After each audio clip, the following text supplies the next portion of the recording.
ಇನ್ನು ಚಿಕ್ಕಮಗಳೂರಿನಲ್ಲಿ ಟ್ರೆಕ್ಕಿಂಗ್ಗೆ ಹೋಗಿದ್ದಂಥ ಬಾಲಕಿ ಶ್ರೀನಂದ ಶವವಾಗಿ ಪತ್ತೆ ಆಗಿದ್ಲು. ಸೊ ಈಗ ಆಕೆಯ ಶವದ ಮರಣೋತ್ತರ ಪರೀಕ್ಷೆಯನ್ನ ಕೇರಳ ವೈದ್ಯರೇ ಮಾಡಬೇಕು ಅಂತ ಆಕೆಯ ಕುಟುಂಬಸ್ಥರು ಆಗ್ರಹಿಸಿದ್ದಾರೆ.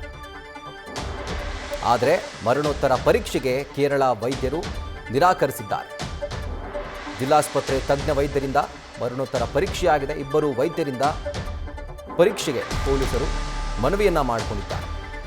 ಆ್ಯಂಡ್ ಆ ಕಂಪ್ಲೀಟ್ ಪ್ರೋಸೆಸ್ಸನ್ನು ವಿಡಿಯೋ ರೆಕಾರ್ಡ್ ಮಾಡಿಕೊಳ್ಳಲಾಗಿದೆ.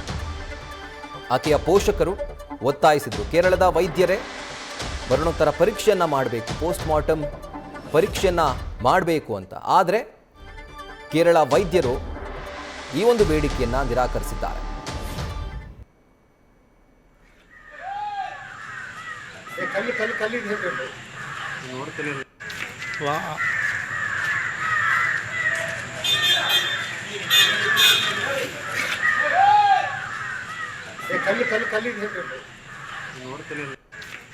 ಟ್ರೆಕ್ಕಿಂಗ್ಗೆ ಹೋದಂತಹ ಸಂದರ್ಭದಲ್ಲಿ ಬಾಲಕಿ ಶ್ರೀನಂದ ಕೇರಳ ಮೂಲದ ಬಾಲಕಿ ಚಿಕ್ಕಮಗಳೂರಿಗೆ ಟ್ರೆಕ್ಕಿಂಗ್ಗೆ ಅಂತ ಬಂದಿದ್ಲು.